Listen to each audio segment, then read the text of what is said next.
Bienvenue dans Écrire librement, le podcast pour celles et ceux qui écrivent depuis l'intérieur. Aujourd'hui, je veux te parler d'un sujet sensible, un sujet qui touche à la fois l'intime et à l'héritage. Comment écrire sur la mémoire familiale sans trahir ceux qui nous ont précédés? Peut-on transformer des souvenirs réels en fiction? Est-ce qu'on a le droit de raconter la vie de quelqu'un d'autre et comment rester juste quand tout est émotion? Ce sont ces questions qu'on va explorer ensemble aujourd'hui. Écrire sur la mémoire familiale, c'est écrire sur un territoire sacré. C'est poser des mots sur des silences. Souvent, ça part d'un besoin profond. Un besoin de comprendre une histoire qu'on nous a mal racontée ou jamais racontée, mettre de la lumière sur des blessures passées, transmettre autrement avant que les souvenirs ne se perdent. Mais très vite, une peur surgit. Est-ce que j'ai le droit? Est-ce que je ne vais pas blesser quelqu'un? Est-ce que je ne suis pas en train de trahir ce que j'aime?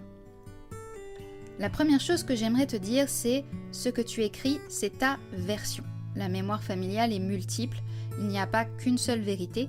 Ton oncle, ta sœur, ton cousin peuvent se souvenir d'un même événement de façon très différente. Ce que tu écris, c'est ton ressenti, ton regard, ta blessure peut-être. Ce n'est pas un procès, ce n'est pas un acte d'accusation, c'est un geste de compréhension, parfois même un acte de guérison. Tu peux écrire inspiré de sans écrire copier-coller. Voici quelques pistes pour t'inspirer avec respect.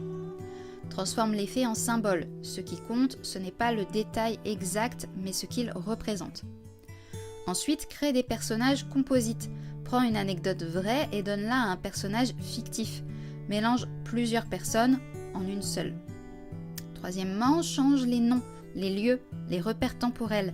Ce filtre fictionnel protège à la fois ton histoire et les personnes qui l'ont traversée. Et enfin, sois honnête avec toi-même. Si un passage te met mal à l'aise, demande-toi pourquoi. Est-ce que c'est encore trop frais? Trop fragile? Tu peux aussi choisir de l'écrire et de ne pas le publier. Écrire sur sa famille, ce n'est pas trahir si tu écris avec amour, écoute et nuance. Ce n'est pas dénoncer, c'est donner une voix à ceux qui ne l'avaient pas.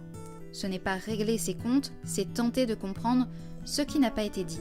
Dans mon roman Héritage entremêlé, j'ai moi aussi pris cette route. J'ai écrit à partir de silences familiaux, de souvenirs flous, de douleurs transmises sans mots.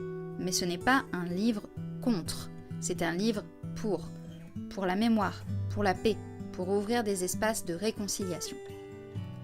Alors oui, tu as le droit d'écrire sur ta famille, tu as le droit de poser des mots sur ce que tu portes, tu peux le faire avec douceur, avec fiction, avec soin. Mais tu n'as pas à renoncer juste par peur de déranger. Tu as une voix, tu as une histoire et elle mérite d'exister. Merci d'avoir écouté cet épisode. Pour aller plus loin, je t'invite à découvrir le roman Héritage entremêlé sur écrirelibrement.com.